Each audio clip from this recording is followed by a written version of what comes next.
here in Crater Lake. And today I'm going to be talking to you about the mysteries of Crater Lake. See, I even have a sign. I'm happy to take questions at any time as long as they're somewhat pertinent to what I'm talking about. If I happen to be talking about the Crater Lake monster, don't ask me about Smokey Bear, okay? Because they're completely unrelated. But I'll be happy to take any questions during the talk or after the talk on any subjects at that point. Okay? So why do you guys come here today? Because you want to see this beautiful blue lake, didn't you? Okay. Well, first of all, I'm going to tell you something about fire ecology. Just for a moment. In case you don't know, we have a big fire going on about 45 miles away from us, an immigrant fire. And about every third day it sends its smoke over this way. Today we got lucky. We didn't get smoke, we got clouds, but no smoke. So we hope that the smoke will continue to blow the other way. But I thought I'd talk just a little bit about fires in our park and in the western United States in general. Well, back about 100 years ago, a fella came along. His name was Smokey Bear, okay? And he told us prevent forest fires. So we prevented a lot of forest fires. What happened then is that we had a lot of debris building up in the forests. And now when we do get a fire, they become a bad fire, like this. Okay? There's just too much debris built up in our forests, in our park, in the national forest, on private forests too. And you get really bad fires because there's too much debris. Our forests and our park in particular are meant to burn every 30 to 80 years. That's the ecology of these forests. Lightning caused fires, man-made fires. The Native Americans that lived up around here for 10,000 years, they would intentionally light fires to burn away the underbrush so it's easier for them to hunt, so that berries would be easier to pick, and just so they could walk through the forest a little bit easier. They weren't so overgrown. Then Smokey Bear tells us, no, don't do that. Stop your fires. So we stop the fires. Now we have an overgrown forest. So this is what we'd like a fire to look like. A ground fire that's burning debris along the forest floor. It's fairly low intensity. A small chance of it climbing up into the tree and killing the tree. Okay? But instead, we get a lot of these type of fires nowadays. Okay? So one of the things that we're doing here in the park is you may have seen some of these brush piles alongside the road as you came in from either the south entrance, north entrance. And these are brush piles. We collect debris along the forest floor, maybe going back 100, maybe 150 feet from the road corridors. We pile them up, and then this winter, if the weather is correct, after we get 6 or 8 inches of snow, we'll light these piles on fire in place, and they will burn, and you will have ash return to the soil. And so next year, when you were to come by, it would look like a nice, clean forest floor. So if a fire were to start along the road corridors, we could put it out very quickly before it got bad. Okay? That's fire ecology. Now we get to the fun part. Mysteries of Crater Lake. So here I'm going to talk about things that you see out here in front of you. If any of you have just even taken a walk along the pathway, or gone on a boat tour, or maybe a trolley tour, you would have seen some of these things, and maybe they weren't easy to figure out how did they get there? What happened to make it that way? Well, let's go back for a moment and tell you, how did this lake become to be? Why is it here? Well, we had a volcano that was growing for the last 400,000 years. We'll call it Mount Mazama. And it was growing, growing. Eruption about every 10,000 years. It would put another layer, and it grew up to be about 12,000 feet tall. It would have looked like maybe Mount Hood or Mount Rainier or Mount Shasta. All these volcanoes are in the Cascade Range. That goes from Northern California on up to British Columbia. And they're all of volcanic origin, which means that molten magma from deep down in the earth, maybe 4 miles down, gets shot up through high pressure, through cracks and crevices and dikes and fissures in the earth, and then they come up as an eruption. So we had this going on out here for 400,000 years. And the volcano eventually built itself up to 12,000 feet. And then 7,700 years ago, decided to have a big eruption. One of the biggest eruptions in North America in the last 500,000 years. About 100 times as big as Mount St. Helens. You guys are old enough to remember 1980 and Mount St. Helens. Most of you. You might not. You're the youngster here today. I was born in the 70s. Okay. You fooled me. So, she's a good hiker. So anyhow, 1980, Mount St. Helens had a big explosion. Ours was 100 times as big when Mount Mazama blew up. Okay? It had such a big eruption that the magma chamber, which was 4 miles underneath our mountain, got emptied out in a matter of a few days. And then there was nothing left underneath this mountain to support it. There's a hollowed out area where all this magma used to be. Our mountain collapsed. It collapsed down 7,000 feet in a matter of hours, is what the geologists tell us. So from a 12,000 foot high mountain to a 5,000 foot bottom hole in the ground. That's what we had. It was quite a feat to see this, okay? And then you had smaller eruptions for the next 1,000 years. And they kind of put a lava field on the base of this hole and sealed it. And during that time, we also had Wizard Island erupt, and a small little cinder cone out in the middle of our collapsed caldera. Oh, by the way, this isn't a crater. Did you guys know that? This is a caldera, a collapsed volcano. So really we should be naming this place Caldera Lake National Park, not crater. But back in 1902, when it was named as a park, there was no such word as caldera. Kind of a new idea. So they called it crater. So anyhow, you had the mountain growing, blowing, falling, filling up with water. Where does water come from? Rain. Snow and rain. Snow and rain. 46 feet of snow here last winter. Ew. Can you imagine that? Yeah. At any given time, there's about 20 feet of snow just sitting on the ground in the winter. Yeah. So that's where all the water comes from.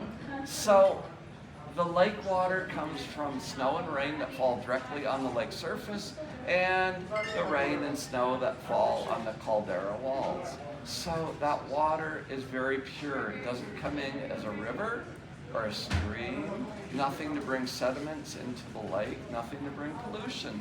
So we have some of the cleanest water in a lake of anywhere in the world right here. You can drink the water right out of the lake. Now, the lodge is not allowed to do that. They have to get their water from other places. But when we're out in the boat tours, like you will be tomorrow, you'll be able to fill up your water bottle right out of the lake. Isn't that neat? Yeah, don't expect that water in your water bottle to be blue, though. It's actually pretty clear. So it's very clean water. And if you get lucky, I always tell my passengers, whoever gets a fish in their bottle of water, you know, that's a lucky sign and you get a prize. It hasn't happened yet. We'll talk about fish in a moment. So anyhow, you got our deep blue, beautiful lake. How deep is our lake? I'm glad you asked. It's 1,943 feet deep. Okay, that doesn't mean much to you, does it? But let's say out in the middle of our lake at the deepest point, we were to drop in the Eiffel Tower. On top of that, we would stack the Washington Monument. On top of that, we stack the Statue of Liberty. Her torch is still going to be about 50 feet below the water. That's 1,943 feet.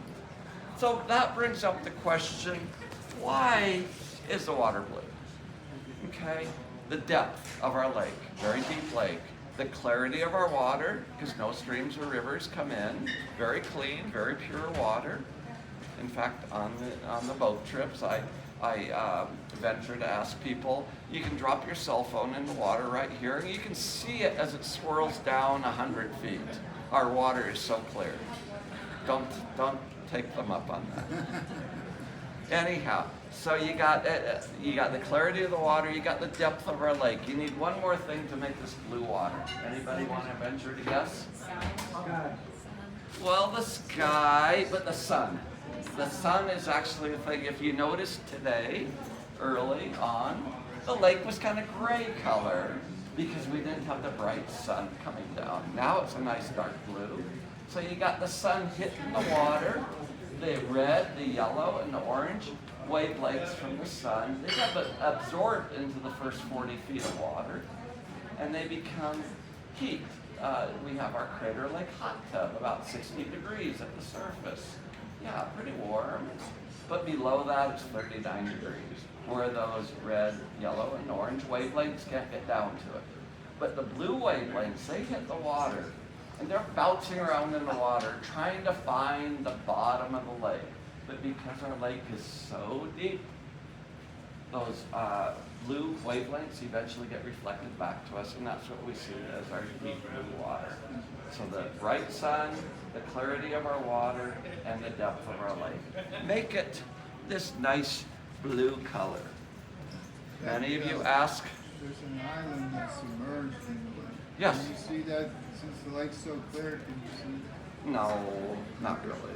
I wouldn't know what I was looking for. I mean, it's a lava dome down there, but it's quite a bit below the surface of the water, so it'd be hard to see it.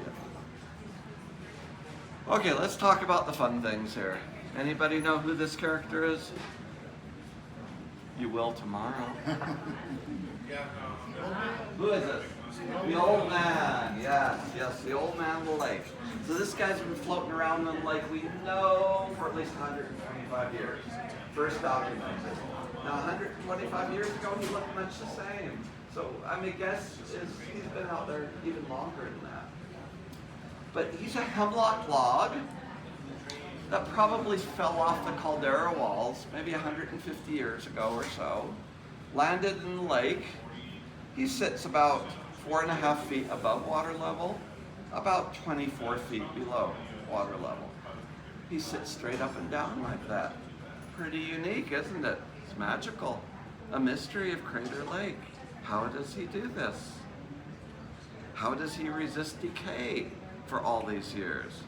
One of the mysteries. Well, a hemlock log floating around in cold, clear water can last for hundreds of years. Okay? He's perfectly balanced. Down below, it just is like an iceberg, so he doesn't fall over. That's how he goes around. What isn't so easy to explain is how he controls the weather on the lake. Now, in the late 1980s, we launched a submersible submarine into the lake to see what was on the bottom of the lake. Okay, the deep rover, we call him.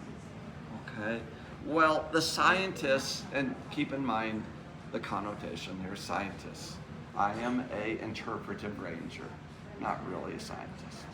I had a 42-year career as a farmer, so now I am an interpretive ranger. But the scientists tied up the old man on Wizard Island, getting him out of the way so we wouldn't bump into the submersible. In the middle of August, we had a snowstorm. Doesn't usually happen. Until a interpretive ranger went and untied him, let him go, the weather immediately cleared up. Well, this past fall, the lake crew, scientists again, put a tracking device on him. They wanted to see what he did during the winter. Well, the old man showed the lake crew, the lake biologists, and he just went over to a cove on the far end and just stayed there for the entire winter, would refuse to move. Well, in the springtime, the tracking device broke. They took it off of him, and immediately he started moving around and the weather got very nice. So you come to your own conclusions there. The old man.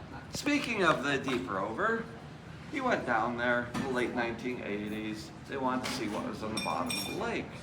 Kind of a mystery. Well, he found a few things that were interesting. Some fly larvae, some worms, some moss. No lake monster. Well, he was only able to survey about 5% of the lake bottom. So I think the lake monster, went to another area while he was down there. I'm sure he's still out there. But what he did find, which was very intriguing, was how much light was penetrating through the water. He went down 500, 1,000, or 1,000 feet down, and he was still able to look up and see the light coming down from the sun. That's unheard of in a body of water. Usually it's dark at that kind of a level, and the light was penetrating through. And what that did is the light allows moss to grow in our lake. You don't see moss above about 45 or 50 feet because the ultraviolet rays are so strong up here that they kill the moss. Okay, but from about 45 feet down to 450 feet, you got luxurious moss growing because the light can penetrate down for the moss to grow. You don't see that in any other body of water in the world. So that's what he found. What else is in our lake? We have our friendly critter, the Mazama newt. He's, a member of the rough-skin newt tribe. The rough-skin newts live throughout the world, but most rough-skin newts, rough skin, they have poison glands in their skin, and they keep themselves from getting eaten by predators. Well, our Mazama newt has lived up here for thousands of years and lost the ability to have poisonous skin because it didn't eat it. He had no predator. There's nothing here that ate it. He was top dog in the lake, the Mazama newt. He was doing great until 1890. And we decided to introduce fish into the lake. Wanted to make this into a fishing resort. Well, maybe not such a good idea. Now the fish, they didn't really flourish that well. It was hard to get down here to go fishing. But so we figured, let's give the fish something a little bit more to eat. We introduced the crayfish. Oh, a second, really bad idea. Now, because the crayfish eat our newt. So where we used to see the newt in 100% of the shoreline, carrying on its activities, eating the little algae on the rocks, just keeping the place cleaned up, keeping to itself, not causing any problems. But wherever the crayfish is now, there's no more newts. The newts are gone. Okay. So we're trying to do a captive breeding program in the newts. This has just started in the last couple of years, and we're trying to figure out if we can make it work. We'd love to get rid of the crayfish. In fact, we tried trapping them a few years ago. We trapped thousands of crayfish thinking, okay, maybe this is how we're going to do it. And the staff up here had a crawdad boil and everything. It was delicious. But we went back to the same sites the next summer, and there was 5 times as many crayfish as there were before we even started trapping, because we suddenly realized that crayfish are cannibals. They eat their young. Okay, so when we got rid of the larger adult crayfish in the traps, the young multiplied like crazy. So trapping really isn't going to work. But we're trying to come up with ideas of how we can deal with the crayfish and preserve the newt and keep them going. What else shall we talk about here? Let's see. How do the crayfish catch the newts? Aren't they like They running live around in the rock? same rocky areas. So the crayfish are living underneath the rocks. The newts live underneath the rocks. And they'll go after them. And they'll not only eat them, but they'll just harass them to the point that the newt will swim out from underneath the rock and the fish will eat them. So really the newt has no chance in this lake whatsoever until we can get rid of that crayfish. We have a limit if possible. 9 minutes to what? Ouch. It's my turn again? It's a 30-minute rotation.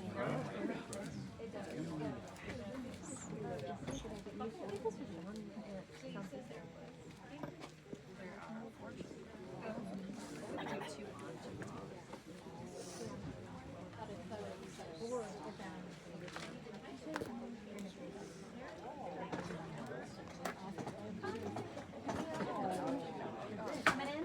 Okay. Hey, so, Hi. just giving you weird vibes. No, she was running around. She's nervous. I think it's kind of like that mid. She's kind of